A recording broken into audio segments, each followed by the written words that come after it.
ፋሲካ አንድ ሳምንት ሲቀረው የሚከበር ጸሎተ ፍትሐትና አስተርእዮ የሚደረግበት ዕለት ሆሳዕና ይባላል። ሆሳዕና ማለት መድኃኒት ወይም አቤቱ አሁን አድን ማለት ነው። አምላካችን ኢየሱስ ክርስቶስ አልዓዛርን ከሞት ባስነሳበት የቢታንያ መንደር በተገኘበት ጊዜ የአይሁድን ፋሲካ ለማክበር ከአገሩ መጥተው የነበሩት ሰዎች ጌታችንን ከሞት ያስነሳው አልዓዛርን ለማየት ተሰብስበው ነበር። ጌታችን ከቢታንያ ወደ ኢየሩሳሌም እስኪደርስ ብዙዎች በምስጋና አጅበውታል።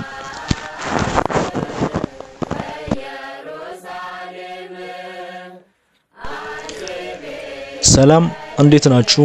የተወደዳችሁና የተከበራችሁ የሰማይ ጸጋ የዩቲዩብ ቻናል ቤተሰቦች፣ ነገሮችን ከስር መሰረቱ ማወቅ ከፈለጋችሁ ላይክ እና ሰብስክራይብ በማድረግ ጀምሩ።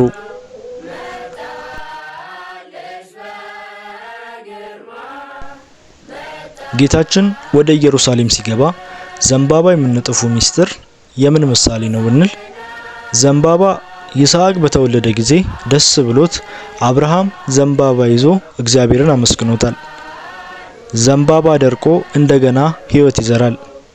የደረቀ የምታለመልም አምላክ ነህ ሲሉ ዘንባባ ነጠፉለት።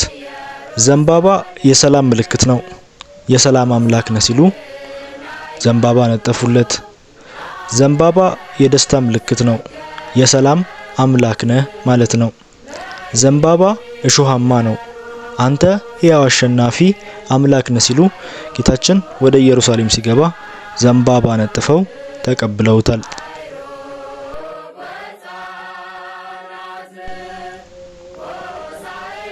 በማግስቱ ወደ በዓሉ መጥተው የነበሩ ብዙ ሕዝብ ኢየሱስ ወደ ኢየሩሳሌም እንዲመጣ በሰሙ ጊዜ የዘንባባ ዝንጣፊ ይዘው ሊቀበሉት ወጡና ሆሳዕና በጌታ ስም የሚመጣ የእስራኤል ንጉሥ የተባረከ ነው እያሉ ጮሁ። አንቺ የጽዮን ልጅ አትፍሪ፣ እነሆ ንጉሥሽ በአህያ ውርንጭላ ላይ ተቀምጦ ይመጣል ተብሎ እንደተጻፈ ኢየሱስ የአህያ ውርንጫ አግኝቶ በእርሱ ተቀመጠ። ደቀ መዛሙርቱም ይህን ነገር በመጀመሪያ አላስተዋሉም።